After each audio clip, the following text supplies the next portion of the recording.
Just a reminder, if there's anybody that wants to speak, they should sign up now before the meeting starts.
I would like to call the regular school board meeting of Tuesday, October 16th to order.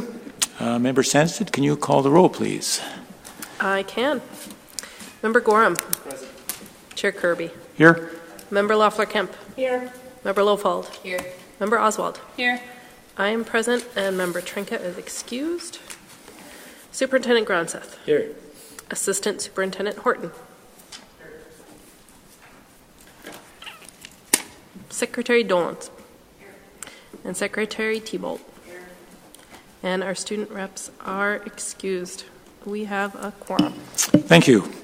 Before we go further, I would like to move that we appoint Catherine Erickson as our new deputy clerk. Second. There's a second by Member Sandsted. Any discussion? Seeing none, all in favor say aye. Aye. Aye. Opposed? Then it passes 6-0 unanimously today with all present. Thank you. Will you stand and join me for the Pledge of Allegiance, please? I pledge allegiance to the flag of the United States of America and to the republic for which it stands, one nation, under God, indivisible, with liberty and justice for all. All right, now, here we go. Oh, Member Carlos is here.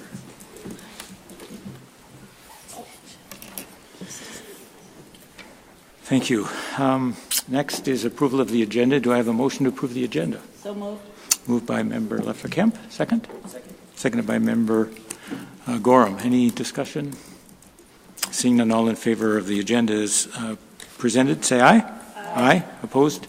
And this passes unanimously as well. Next is approval of our previous minutes. The first of our special closed session, September 18th, 2018. Is there a motion to approve these as written? So moved. Moved by Member Sanstead, seconded by Member Oswald. Any discussion or corrections? Seeing none, all in favor of approving those minutes, say aye. Aye. Opposed? They are approved unanimously. And next, the approving of the minutes of our regular school board meeting of September 18th, 2018. Is there a motion to approve these as written? So moved. Moved by Member Leffler-Kemp. Seconded by Member Gorham. Any discussion or corrections on this? Seeing none, all in favor say aye. Aye. Opposed? And this is approved unanimously. Next we have school and community recognition. I will... Assistant Superintendent Horton. That's on, okay.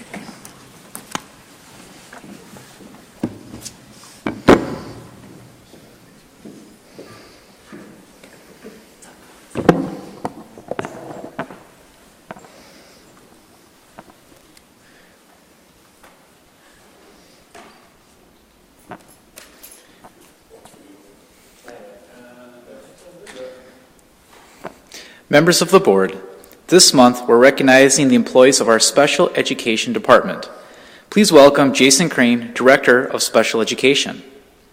The Minnesota Department of Education reviews public school special education systems throughout the state.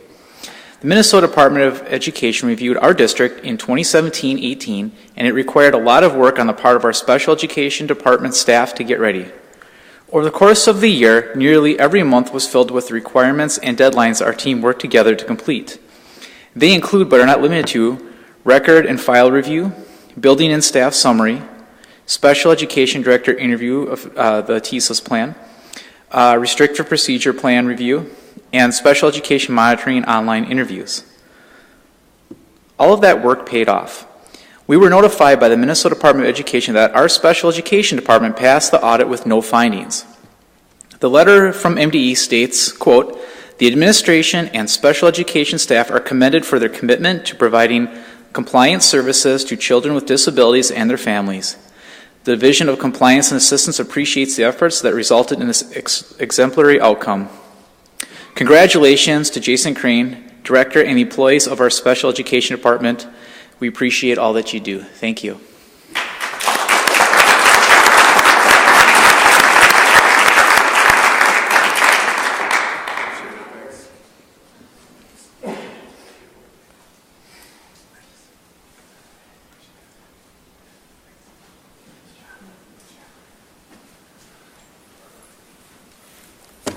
Real quickly, while the members of the board are going up, this is truly a celebration of the Special Education Department staff that are out in the sites. The Special Ed Department consists of about 400 employees, just over 400 employees, and Duluth Public Schools has made major strides with this paperwork related to special education. So again, I celebrate the staff. On behalf of them, thank you very much.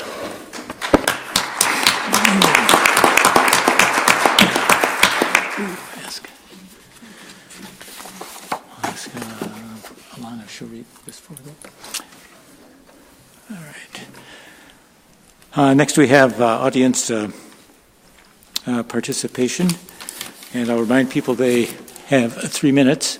And before we start, I'd like Member Oswald to read. Thank you. Oh, I have to turn it on, don't I? There we go. Community vision and priorities for Duluth schools. We will build on our shared beliefs and values of unity, high achievement, and responsible use of resources to create Duluth public schools and classrooms that are safe, supportive, and inclusive. We will work to inspire every student and achieve their potential and prepare students to lead productive, fulfilling lives as citizens of Duluth and the wider world. The 11 tools of civility. This school board recognizes 11 tools of civility that will provide increased opportunities for civil discourse in order to find positive resolutions to the issues that face our community. These tools include pay attention, listen, be inclusive, don't gossip, show respect, be agreeable, apologize, give constructive criticism, take responsibility, be honest and care for others, and show your evidence, share your reasoning. Thank you. All right. Our first speaker is Kevin Square Brown. Welcome. Thank you. School board members, superintendent, good evening. My name is Kevin Square Brown, and I'm representing the Community-Based School Equity Initiative. We're grateful for the work that all of you do on behalf of public education. We come before you again to ask that you keep in mind the needs of each of our community's differently resourced students. Too often we hear that a particular approach will serve all students, when in fact it may be designed only for what is perceived as a typical student. A student with supports and resources at home that go well beyond meeting one's basic needs. A student with certain cognitive, emotional, and physical abilities. Students whose day-to-day experience tells them that they are valued and embraced in our community. Unfortunately, when we hear things like the levy has to serve all students, when it seems to be built without regard for the disproportionate needs of students whose lives are not at all typical, we take pause. Our group recognizes that the Education Equity Alliance, the NAACP, Health and All Policies, Duluth Indigenous Commission, EAC, and others are better positioned to represent the needs of Native persons, people of color, and families who have lower incomes and special needs than our group is. We will continue to follow their lead and collaborate with those groups around the issues on which they are focusing. Our group's current focus falls under two themes: access to schools and access to classes, particularly as it relates to the high school experience. Because just as there's a perceived typical student, there's also a perceived typical typical school. Unfortunately, policies and practices seemingly built for the larger Eastern school generally don't serve the smaller Western school. The 2-mile walk to school has very different impacts when few students have access to private vehicles. 0 hour, a class-based educational extra available to a typical student with that same access to private transportation would have been allowed to go away had we committed to a secondary school schedule change. Telepresence, far short of fully meeting the disparities in course access east-west, might have alleviated the situation facing our German 5 students. Presently, CITS German 5 is offered at East, where 2 instructors are able to teach German at that level. Since the district isn't providing a CITS qualified German teacher to Denfeld, even for an hour a day, the 7 Denfeld German 5 students will need to pay for, take, and pass the AP exam in order to qualify for AP college credits that are less widely accepted than CITS credits. Singletons, those courses offered just once in the schedule. Given the considerable number of them at Denfeld, several singletons must be offered each hour. It limits access to courses for Denfeld students when their typical peers at East have access to the same course multiple times a day. Without a secondary schedule change, how will the district address this problem? Are these issues to be cast aside as the district and its levy address education for all? Read that, all typical students and typical schools. We expect each of you, regardless of your zip code and of your electorate's zip code, to take seriously the charge to serve each of the community's differently resourced students, rather than defaulting to seeing only the typical student and the typical school. Thank you. Thank you. Next is Bernie Burnham.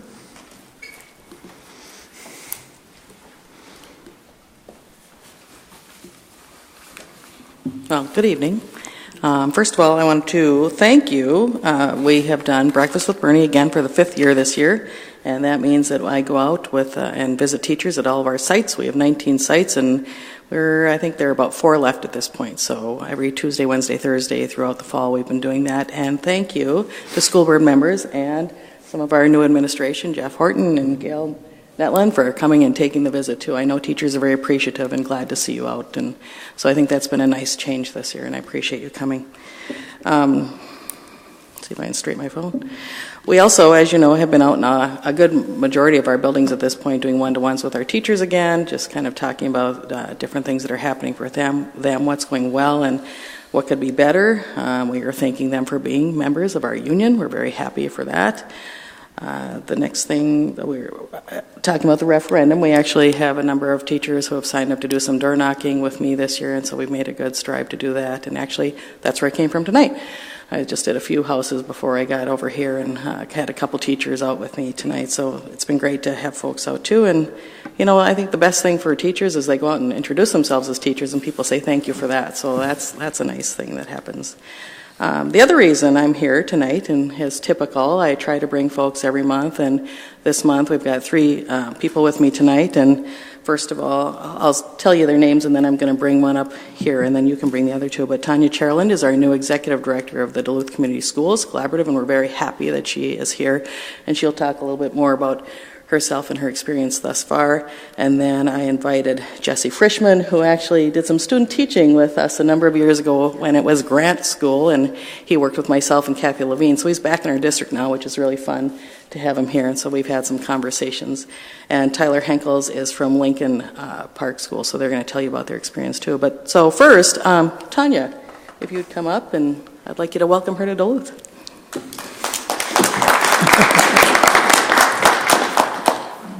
Thank you very much, Bernie, and thank you to the Duluth Community School Collaborative for bringing me here. I'm very honored to be here. The good work that they do is truly exceptional and astounding in its effects and its equity that it brings to the different neighborhoods in Duluth. I'm a native of Sault Ste. Marie, Michigan, so seeing big ships out in the harbor there makes me feel really at home.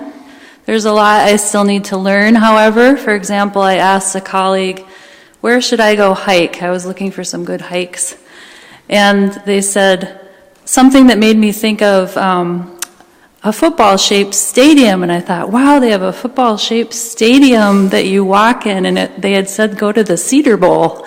And of course, I thought of the Rose Bowl, so I thought, that seems strange. And then I went on that hike, and I came up the road, and I looked across the road, and I saw this sign that said Cedar Bowl, and I had to laugh because that's where Bowl Avenue crosses Cedar Creek. So I'm very excited to be here, like I said, and I look forward to working with the community and each of the school board members in the future. Ahau miigwech. Thank you. Thank you.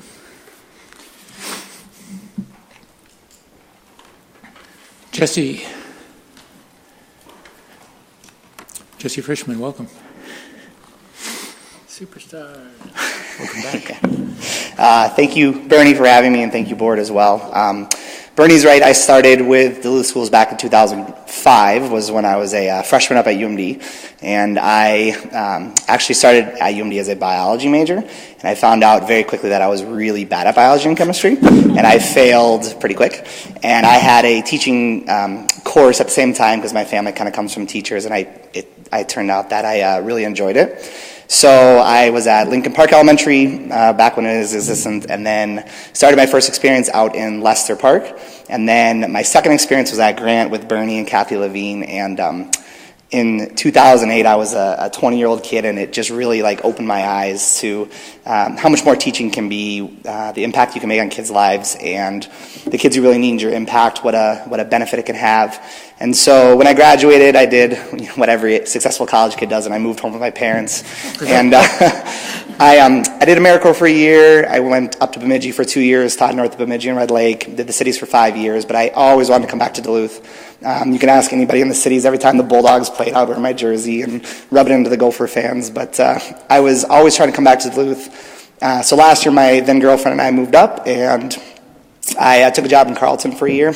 And then this year, when the Duluth job came out, it felt like divine intervention, because in a 2-day span, I interviewed for the job at Duluth, and then I also closed on a house and proposed to my girlfriend all in one shot. So it was a pretty crazy 3 days, but being back in Duluth, we live now over off of Jefferson, so we live in the city limits, and the referendum coming up, we're going to vote on it, and knowing that I'll have kids going through the school someday, and it just feels awesome to be what feels like back home. And it's always been the dream, and the fact that I go to school and I wear my Duluth badge, and I go to Myers, and it used to be Grant, now it's Myers, and it's always been the goal. It's always been something I want to do, and Myers often gets a different reputation of, there's tougher kids. And when you say, oh, I'm at Myers, you hear the, ooh, but it's phenomenal. The staff has blown me away. I sat on the first day in the media center, and they paraded all the people. I'm a social worker, I'm this, I'm that. And I was just overwhelmed. It was unreal how many people, and everyone was super excited.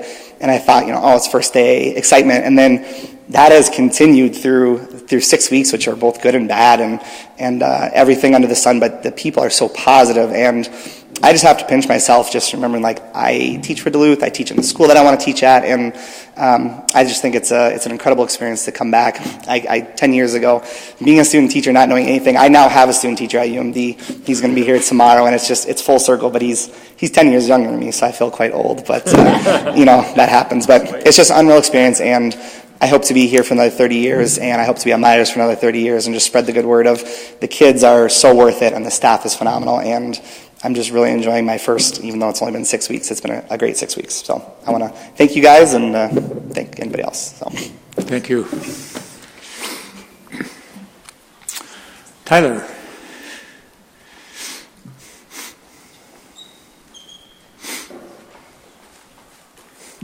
Thank you for having me here this evening, and Bernie, thank you for the invite. So I teach 8th grade Earth Science over at Lincoln Park, and we finished up our third night of conferences on Monday. And so what I'm here to report on is just sort of the sentiment from the parents coming to conferences. I remember when I was student teaching and going to UMD to become a teacher, sort of this sentiment in the community of Lincoln Park being, it's that school. And now that I'm working there and I get to be a part of that community and being able to talk with students, with families and coworkers, it's still that other school, but it has that positive sentiment to it. That parents were saying that they're happy that their kids is going there, that they're happy that their student is getting to do social emotional learning in their WIN period, that teachers are starting to do more integration of thinking about what care, culture, awareness, resiliency, and equity. Oh no, engagement. There it is, engagement. And that the families are really excited about what's happening. And so that's what I'm here to report on, is just that fact of what the parents are saying to me as a teacher, and that the students are really coming around to this idea of talking about their emotions and talking about their social feelings and of that sort during our WIN period on Mondays and Tuesdays. And so I'm really happy to be at Lincoln Park. Thank you so much for the opportunity. And I'm excited to finish out this year. So thank you so much. Thank you. Next is Lauren Martell.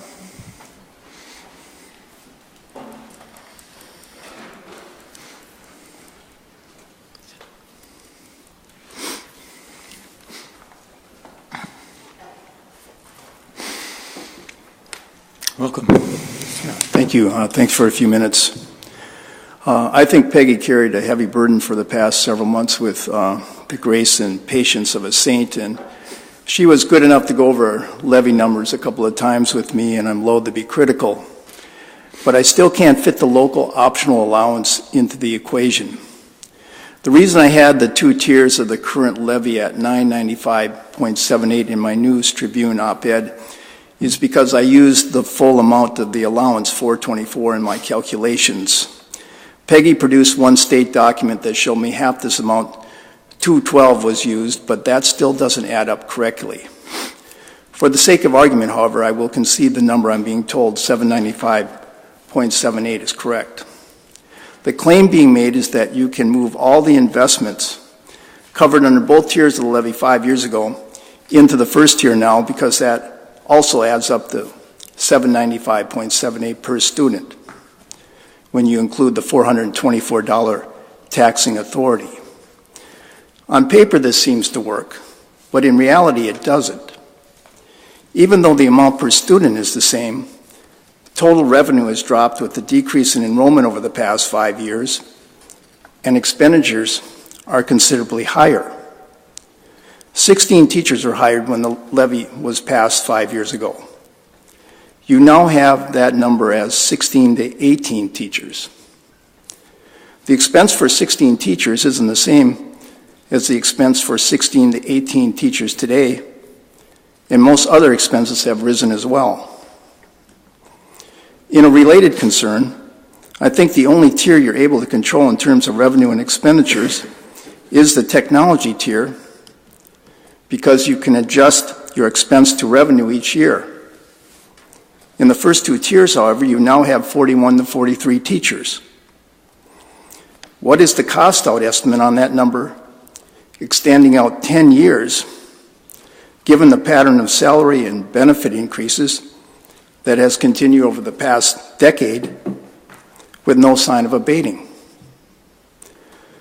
You're already locked into two-year contracts, teacher contracts, that will increase expenses by $1.5 million, and that doesn't include the 25 additional teachers you plan to hire.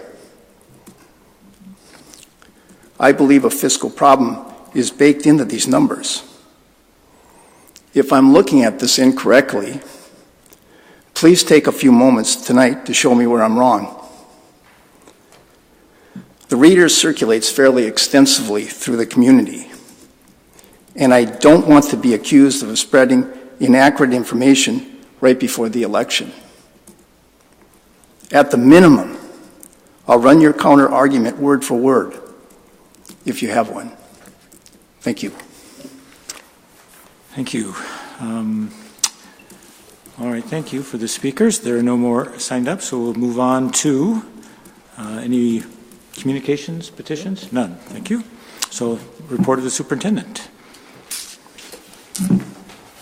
Thank you, Chair Kirby. I would like to start tonight by welcoming Kathy Erickson, our new CFO, to her very first school board meeting. We are so excited that you have joined our team. If you could wave or stand up or show us who you are.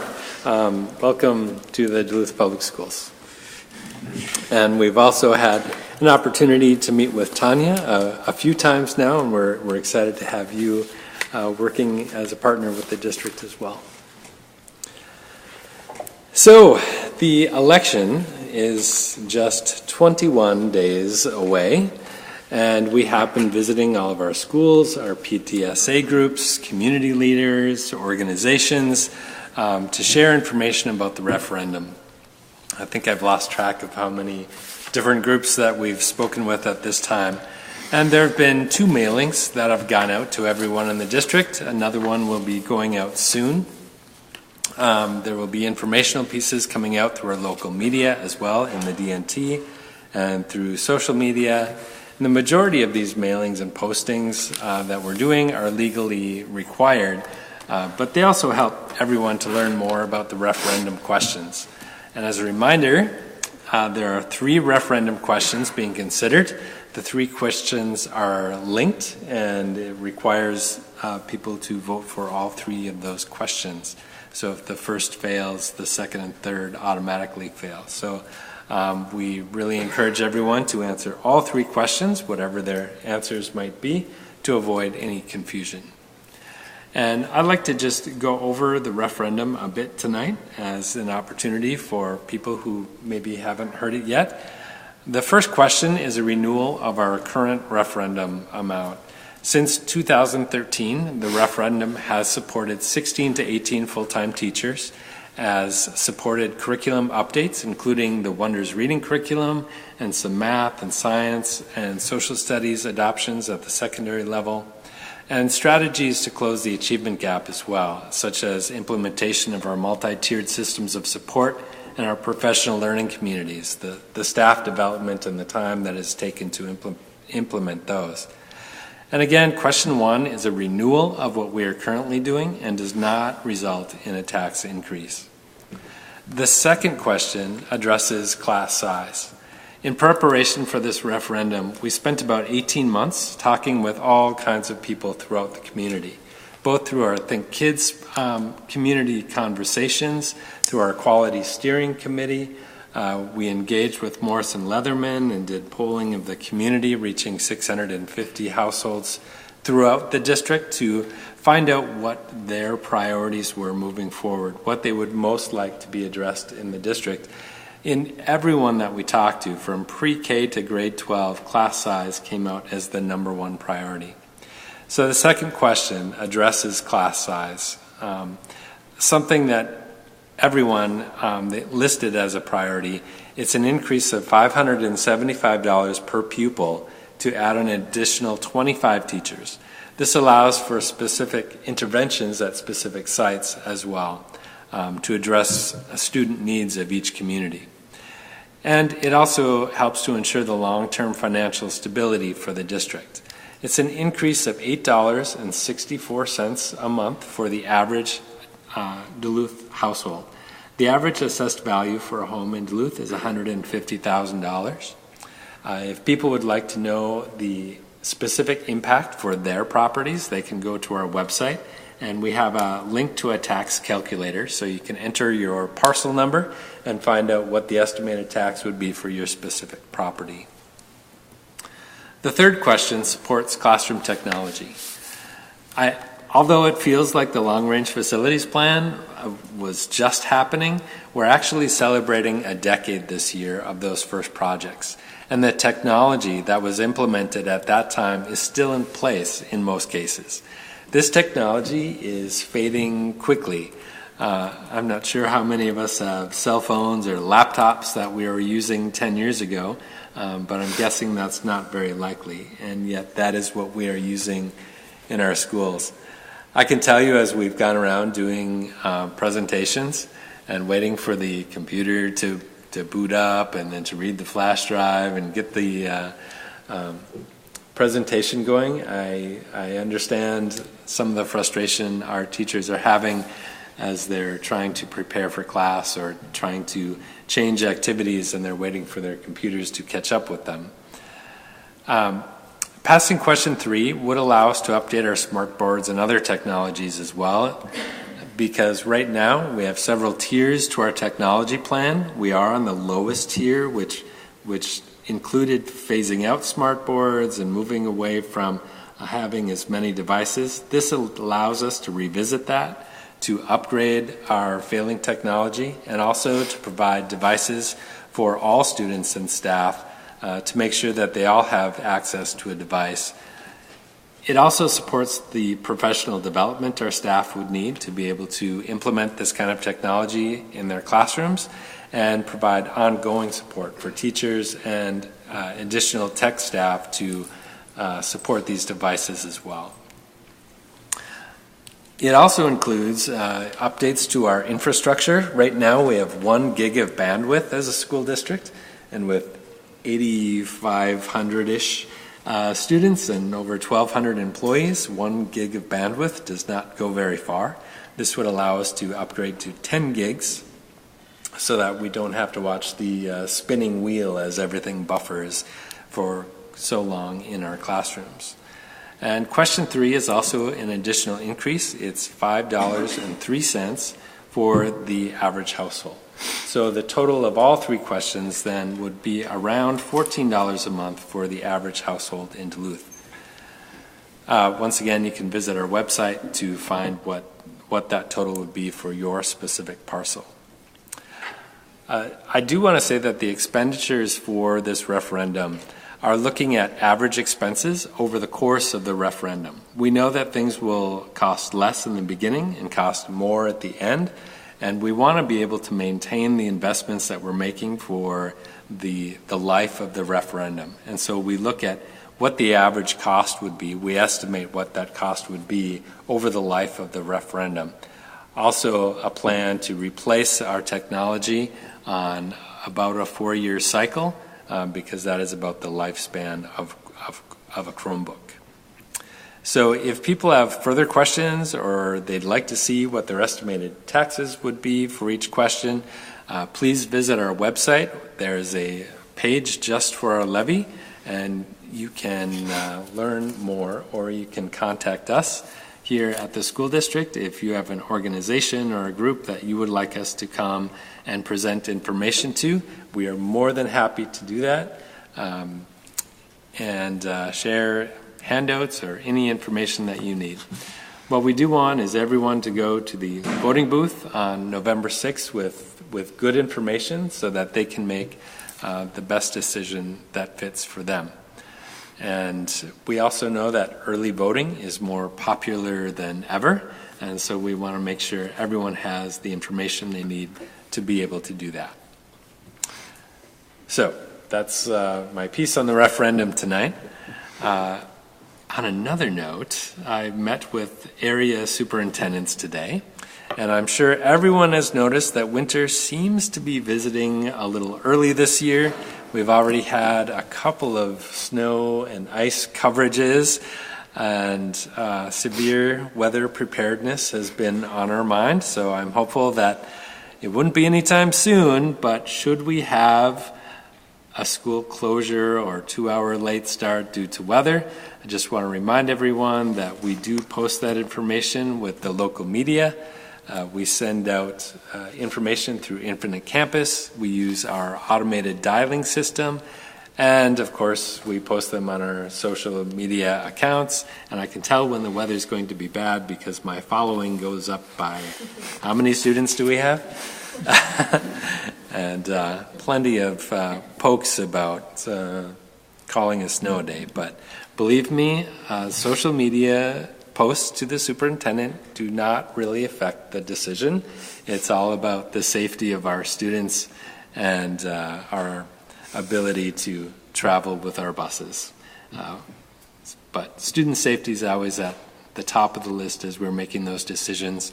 We have staff that get up at 3 in the morning and start traveling throughout the district to make sure that all of our roadways are safe. We communicate with the city transportation department, with the county transportation department, the National Weather Service. We really try to do our due diligence when making those decisions, and we take them very seriously. We do try to make the decisions as early as we possibly can, but as the experts are quick to remind us, the weather in Duluth is very hard to predict, as we're all very aware. And so whenever we can, we will make those calls the night before. However, it's sometimes early in the morning when we make those calls. If it is something that we're considering, I will usually put it on our social media posts that we're going to be watching the weather and that people should check in the morning or later that night for further information so that as families, you can make some possible plans if needed ahead of time. We know that that's not always easy for working families to pull that together. So hopefully, though, that won't be anytime soon. So I know that Finn, I believe, is at the soccer playoff game, right? But we are happy to have you with us. Maggie Carlos, could you tell us what's going on at Denfeld these days?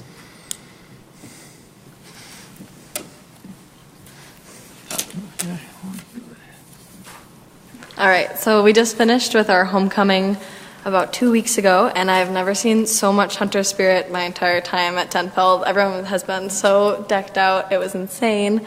And our stands have been filled at every games leading up to and after it, too, and that's been great to see, even on our really cold and snowy nights. And then we had amazing hall decorating by all the grades.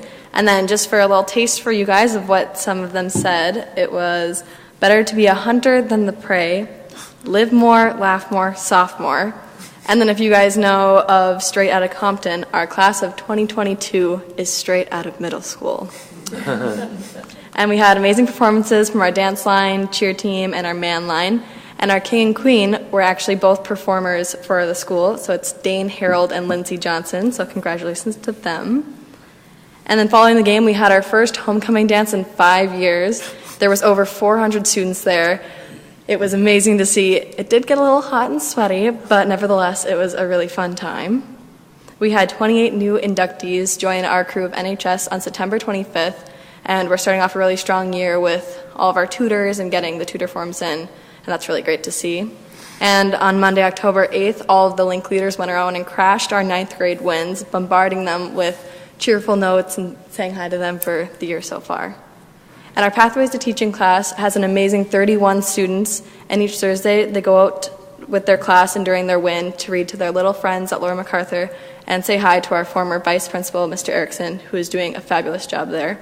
And my friends tell me all the time how much fun they're having with that class and how much they enjoy it. And another shout out to our teachers for bringing former Mayor Don West, Duluth Grill owner David Hoops, and philanthropist John Goldfine during our Career and College Ready Month. It has been great seeing them around in our Denfeld halls. And tonight is actually our scholarship night at Denfeld, so hopefully there's a lot of seniors and families there getting all the information they need. And for those who can't make it, there's a win on the 23rd for them to get that information as well. And then our FAFSA night is going to be on the 25th for all the families who need that information too. And then last but not least, our Play Anything Goes is going to be November 1st through 4th at 7 p.m., except for Sunday, which will be at 2 o'clock, and I invite you all to be there. Thank you, Maggie. I'm looking forward to Anything Goes. Right, Member Lofel? Be able to sing those songs. Right. Yeah. Ironic. I was in Anything Goes when I went to Denfeld. So. We have some staff members in there too. Nice. Yes. All right. Well, we will look forward to that, and we'll look forward to Finn's report next month. That completes the superintendent's report, Chair Kirby. Thank you. Thank you very much. Next, Member Lofald, the Education Committee report. I'm not doing too well here. There we go.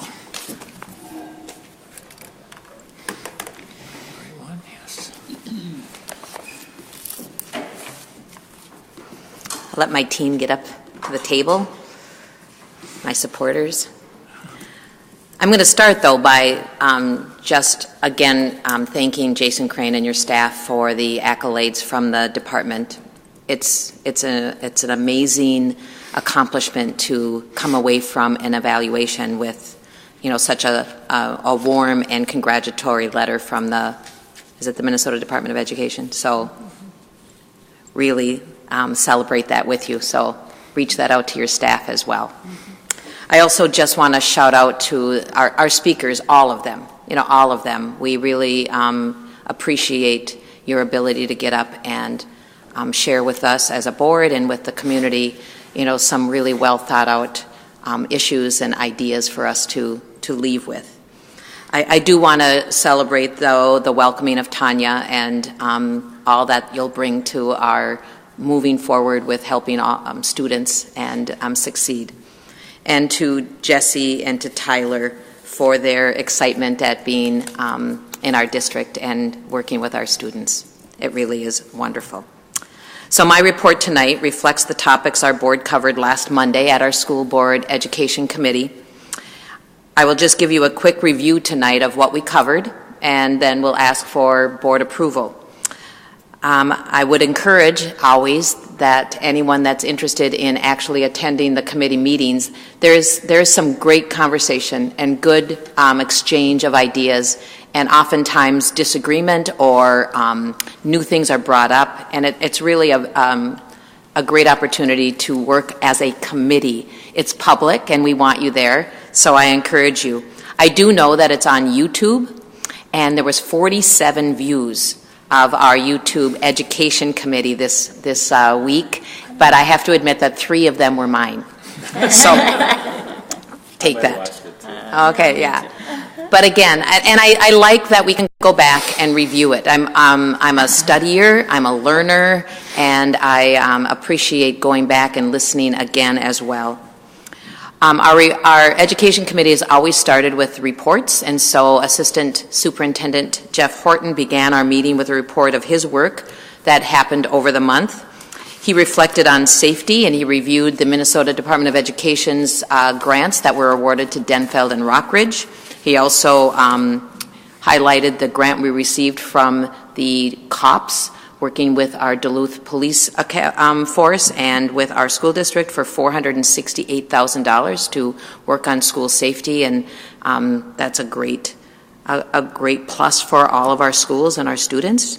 He highlighted the equity work and the fact that our district leadership is reading Courageous Conversations, and they'll be working on how to bring the concepts in that book and in its leadership style into our buildings. So our leadership will work with our staff and students. He attended a diversion meeting at St. Thomas, the Minnesota Department of Human Rights. He was on his way to that meeting the very next day, and so I've asked Assistant Superintendent Jeff Horton to just give just a quick update. Do you do that now, or? What? Yes, do that now. I like that. I know. Okay. So we had a team that headed down to the University of St. Thomas, Minneapolis campus, and it was a Minnesota Department of Human Rights Diversion Committee meeting. Represented there were districts from all over the state, and currently there are 41 MOUs in place with school districts in the Minnesota Department of Human Rights, and Duluth is one of those. We had a speaker, Daniel Lawson, and he spoke about racial and disability inequity in discipline, what we know and what we can do. He's a director at the Center of Civil Rights and Remedies at UCLA Civil Rights Project. And he talked about a lot of different pieces. Some of those things were the impacts of suspensions, the high cost of harsh discipline, factors controlled by adults, predict frequency in school suspensions, discussed interventions, talked about building relationships, and why he looks at discipline as missed instruction time. So student discipline equals missed instruction time. It's really the beginning of a conversation that we're going to be having with the Minnesota Department of Human Rights and other districts. There are going to be 4 subcommittees that will break out and be setting goals. One will be around DERS data, one will be around engagement, another around implicit bias, and another around corrective action strategies. We were able to get a book as a resource to bring back to our district, which we're currently looking through, and we intend to use potentially some of that information as we move forward to look at our plans on how we can help students in our district. Thank you. And then Assistant Superintendent Jeff Horton ended his report with us with just a shout out to our Lester Park student crossing guards, and just he stopped by to chat with them. And again, building relationships and reaching out to our students, and being human and loving and supportive and value is really a great thing. So it's recommended that the Duluth School Board receive this this report as informational. We move on to our Director of Curriculum, Ms. Gail Netland's report, and Ms. Netland highlighted our October 29th. We have a staff development day for those on teacher contracts. This staff development day would be led by our principals, and so they'll be in their buildings. It's a half-day ALICE training and support updates. It's a de-escalation tactics, and it's building specific on continuous improvement team. So that's what that October 29th staff development day will look like. It's recommended that we accept this report as informational. And then we went to informational presentations, and we heard from Assistant Superintendent Jeff Horton on the North Star Accountability System, a continuation from our introduction to this system from our September meeting. Assistant Superintendent gave us a report of all 13 of our school sites and their goals for this school year. We reviewed the North Star plan that replaces the Every Student Succeed Act. It represents goals in the area of academic achievement, academic progress, consistent attendance, graduation rate goals, disproportionality goals, achievement gap goals, and our schools created specific goals in these areas. Our public could access that PowerPoint, I believe, on our website. Each school had anywhere from 4 to 8 goals in those specific areas. So it's recommended that the Duluth School Board receive this presentation as informational. Next on our agenda is that we had 4 grant applications that we looked at from Miller Dewan Foundation grant. It was for Source of Strength program at Denfeld and at East. It is the Northland Foundation Youth and Philanthropy grant for Ordine East's 6th through 8th grade school-based robotics team. It's our Boston Scientific grant for Laura MacArthur, used to support the first Lego team, and also Northland Foundation, again, to Laura MacArthur for the first Lego League EV3 robots. It's recommended that the Duluth School Board receive these items as informational. Those are grant applications. Then we have we move on to our action items, and so we have 2 acceptance of grant awards for the Duluth Public Schools that I'd like to present right now. It's Resolution E-10-18-3591. It reads that whereas the Minnesota Statute 465.03 requires a school district to accept grants by resolution expressed in the terms prescribed by the donor in full, and whereas acceptance of the grant in accordance with the donor's terms is in the best interest of the Duluth Public Schools, now therefore be it resolved that the Duluth Public Schools does accept the below described grant from said organization in accordance with the terms set forth herein. Be it further resolved that the Duluth Public Schools wishes to extend its grateful appreciation to these organizations. Organizations are Northland Foundation for $20,000 for a pre-venture Lincoln collaborative, and the Boston Scientific High-Tech Kids to Laurel MacArthur for its first Lego robotics team.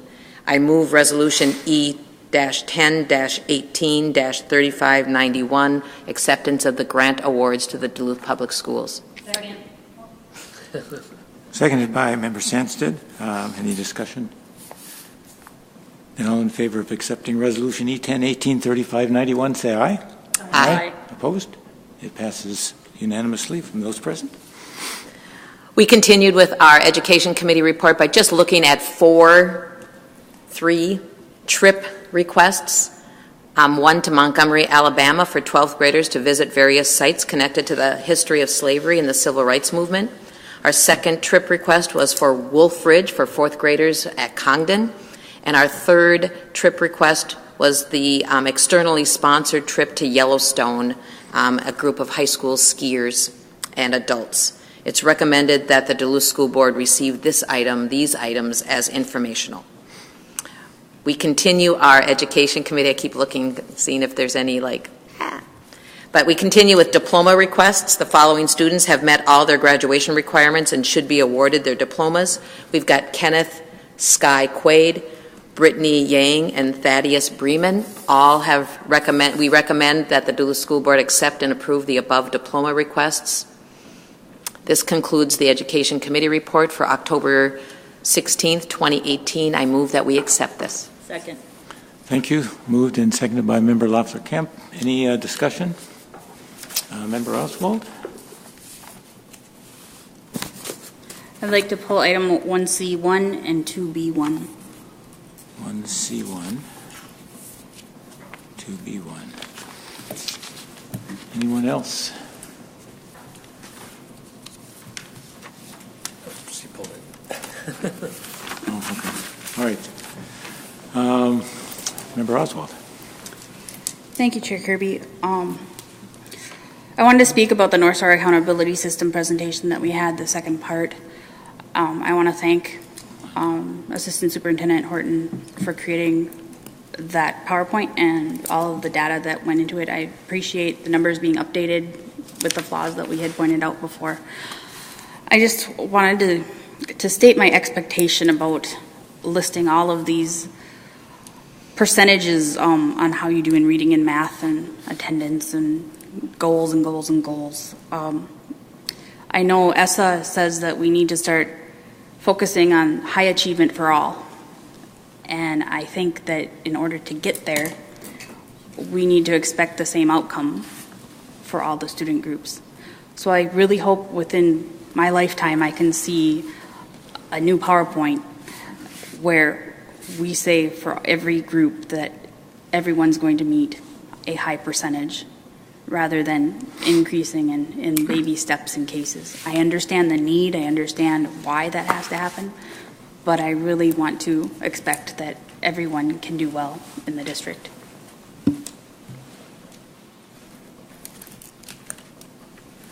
Member Sandsted. Yeah, I just wanted to add to that. We had a really good discussion around this, and I wanted to also say thank you to Assistant Superintendent Horton and Dr. Lake for putting this information together.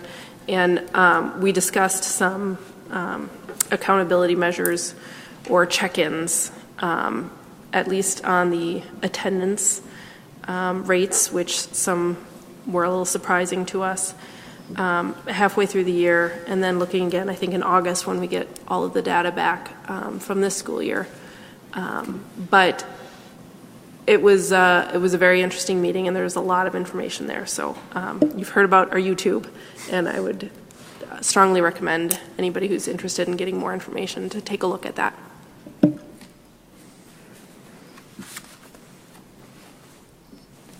Member Lowfold.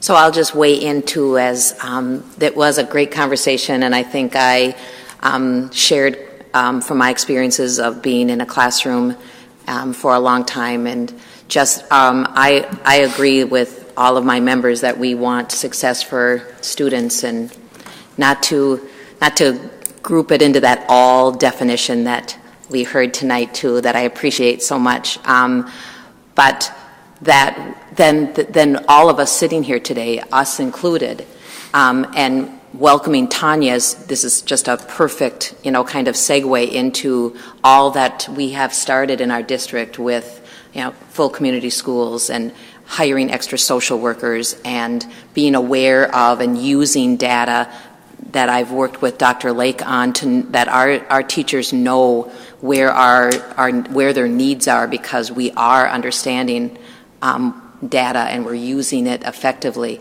But we just have to continue that journey, working with city to understand that our poverty rate and our housing needs and our homeless concerns and our mental health issues are all also worked on, along with goals that they have and statistics that they show, but that we are working with our city leaders and our community leaders and our school leaders, and having an understanding of all that goes into educating our kids.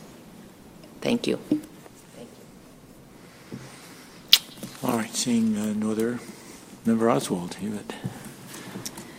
Thank you. The other item I pulled was about the extended trip request for many of our students to go to Montgomery, Alabama, to tour many of the civil rights and history of slavery places that exist in Montgomery.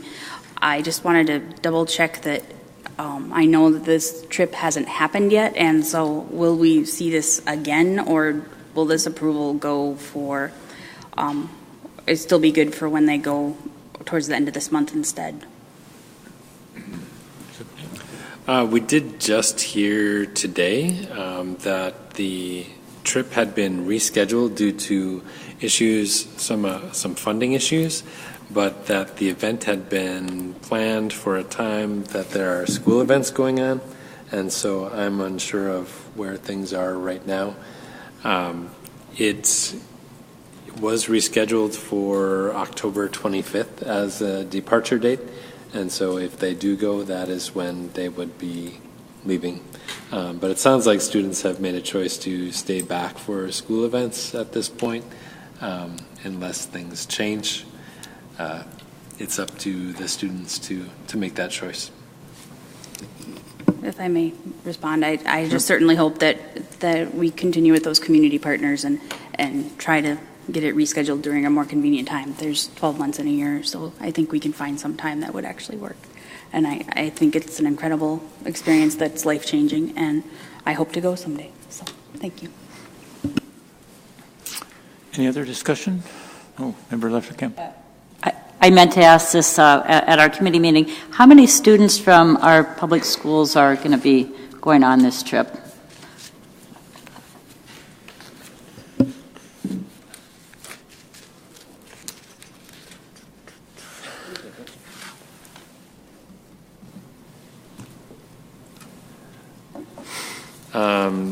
I would have to go back and look. It was not the majority of the students by any means.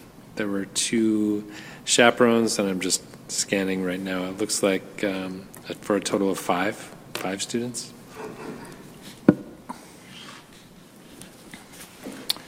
Any other discussion? Seeing none, then it's been moved and seconded to accept the Education Committee report. All in favor say aye. Aye. Opposed? Then this report is accepted unanimously. Thank you. Can I jump in for a second? Yeah. In reviewing further in this email, it was a total of 11 with the chaperones. All right. Thank you. Next we have Human Resources Committee. Member Gorham, thank you. Thank you, Chair Kirby. Just to note to folks out there, if you're interested, our Human Resources Committee meetings and Business Committee meetings used to be on the second Monday of the month. They are now the second Tuesday each month. I always check the district calendars, but that's generally when these meetings happen, and they're also recorded on YouTube. So getting to our Human Resources Committee work for October, we did a brief review of the staffing report. Really the big thing is we're looking at updating one policy, removing the policy that it would replace with the policy 401, equal employment opportunity. Then we also looked at adding two new policies, policy 402, disability non-discrimination policy, and new policy 405, veterans preference. These are all first readings, so we just had a very initial discussion on them and their purpose and look for any wording or tweaks we wanted to make, and we just made a few, but that was the majority of our business, so pretty brief. It was a first read, so we'll review it again in our committee next month, and that's about all I have for you right now. I move the Human Resources Committee report for October. Thank you. Second. Seconded by Member Oswald. Any discussion? Member Sandstedt? Yes, I have related to staffing. Can I just make a quick comment at this point? I wanted to recognize the impressive work of Principal Larva and Crystal Goldman of the Nueva Visión program this past couple of weeks at Lowell when we had a staffing change, and they did a very good job managing the communication with parents, and it was a tough situation, and it's been addressed very well, and so I wanted to just recognize their efforts there. Thanks. Anything else? Seeing none, it's been moved and seconded to accept the Human Resources report. All in favor say aye. Aye. Opposed? Then this passes unanimously. Thank you. And Member Trink is absent, so I believe Member Gorham is going to tell us about the Business Committee report. Thank you, Chair Kirby. Look, Kathy Erickson's at the table. That is new CFO, Kathy Erickson, right there. Welcome again. Welcome to your first Business Committee report. Thanks for being here. All right, let's see here. Computer problems. Here we go. Yeah, you're okay. Got to get the view that I want. There we are. Okay. So the Business Committee report for October 2018. We had a chance to ask questions and discuss the financials from August 2018. No major questions there. As we move forward and have our new CFO in place, we look forward to more in-depth conversations about these different reports, so thank you. Moving on, bids, RFPs, and quote reports, nothing there. We are doing a second reading of Policy 722, Public Data Requests, which would replace Policy 108. We reviewed that. There was one change made directing specifically to where to submit public data requests. So we've got a fax line in there, an email, a mailing address, as well as a physical location folks can deliver those reports to. So thank you for that change, and notice it was made. And so this policy would be passed as a second reading with approval of this report. Moving on, we have contracts, change orders, and leases. Went over 3 contracts, Northland Consulting Engineers for the Denfield track, which is a part of the 10-year capital plan. We looked at and reviewed the school resource officer contract, renewing that for 2 years. And then a contract also with Fond du Lac Tribal and Community College for College in the Schools. There were no change holders or any updates on leases at this time. Getting into resolutions, we have one for accepting donations, so I will pull that up and read it now. So acceptance of donations to Duluth Public Schools, whereas Minnesota Statute 465.03 requires a school district to accept donations by resolution expressed in the terms prescribed by the donor in full, and whereas acceptance of the donations in accordance with the donor's terms is in the best interest of Duluth Public Schools, now therefore be it resolved that the Duluth Public Schools does accept below described donations from said organizations in accordance with the terms set forth herein. Be it further resolved that the Duluth Public Schools wishes to extend its grateful appreciation to these various individuals and organizations. And we have several listed here. Donations to Congdon, district-wide, East, Laura MacArthur, Lester Park, Lowell, several folks involved here, so our heartfelt thanks. I move Resolution B10-18-3592. Made by Member Gorham, seconded by Member Loeffler-Kemp. Any discussion? Seeing none, all in favor of accepting, passing Resolution B10-18-3592, say aye. Aye. Opposed? So it passes 6-0. And we have a second resolution, authorized bank account signer. Resolved by the School Board of Independent School District Number 709, St. Louis County, Minnesota, that it hereby authorizes the following. Do I need to read all these? No. Addition of authorized signer Kathy Erickson, sorry. Reading the official resolution. Minnesota Liquid Asset Foundation, Minnesota Trust, Piper Jaffray, MBS, U.S. Bank, Harbor Point Credit Union.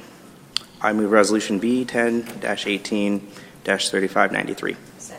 Seconded by Member Lofald, made by Member Gorham. Any discussion? Seeing none, all in favor of Resolution B10-18-3593, say aye.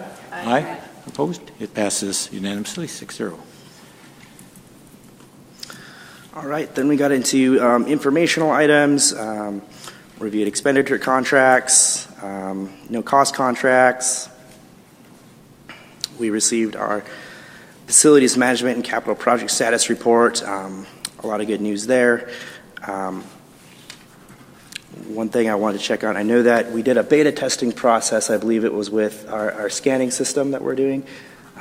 This is a detail I wanted to dig into, but I didn't have enough time to, but I wanted to give some credit to it because it saved the district, I believe, $47,000. Mr. Spooner, if you want to give the details, I apologize. I didn't.